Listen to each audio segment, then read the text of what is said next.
Only on 2 News, the Scripps National Investigative Team looks at how the Boy Scouts are protecting children today. Over the last 2 days, we revealed systematic failures within the Boy Scouts that led to sex abuse over 2 decades. And tonight, we uncover the challenges that the Boy Scouts still face in keeping Scouts safe. Scripps National Investigative Correspondent Jim Osmond is following the trail of betrayal. The Boy Scouts of America say times have changed. We have a very good system of protecting kids. And just like the Catholic Church and the Penn State abuse scandals, the Scripps National Investigative Team has shown how the Boy Scouts of America operated under institutional secrecy, creating a culture of concealment that put thousands of scouts at risk between 1970 and 1991. So what about today?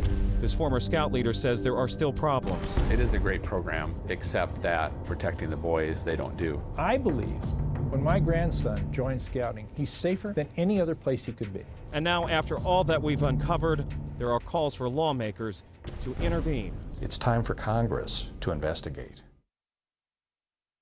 Obviously, a pretty old camp. Tom Stewart was once a Boy Scout leader and led young men, including his sons, on camping trips here. I became increasingly more aware that, the Boy Scouts still were not protecting boys the way they should.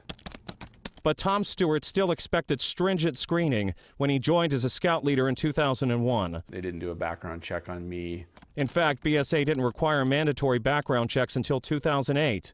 But listen to Bob Mazuka in this statement from 2010, Boy Scouts of America CEO, who retired in August. We do a criminal background check on every applicant to be an adult leader. But there are still questions about the quality of the Boy Scouts background checks. Brian Liska was convicted for having sex with a 14-year-old girl.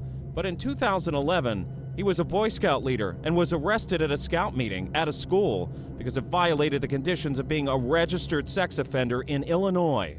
The issue of youth protection is vitally important to fathers like Tom. Sadly, I was abused here.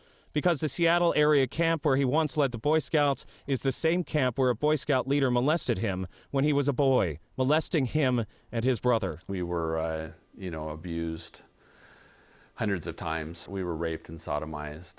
After all he went through as a kid, he still believed in scouting. But when Tom saw gaps in youth protection as a scout leader, he quit in 2003. Current Boy Scouts of America President Wayne Perry says the Scouts have other guidelines to keep boys safe. We emphasize too deep. I see it all the time.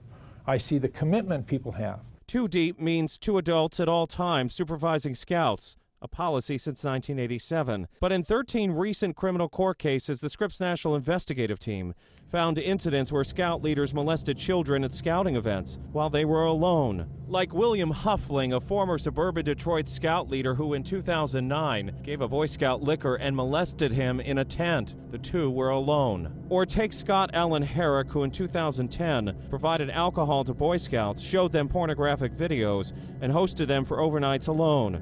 Before authorities caught him with 100,000 images of child porn at a Twin Lake, Michigan Boy Scout camp. He's now in prison.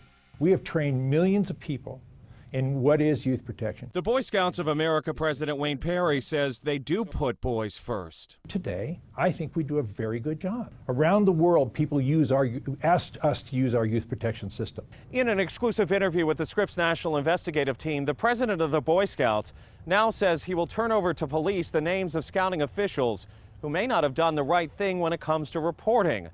But who will hold the Boy Scouts of America organization accountable? Just recently, victim advocates called for a congressional audit. That's what leads us to Washington.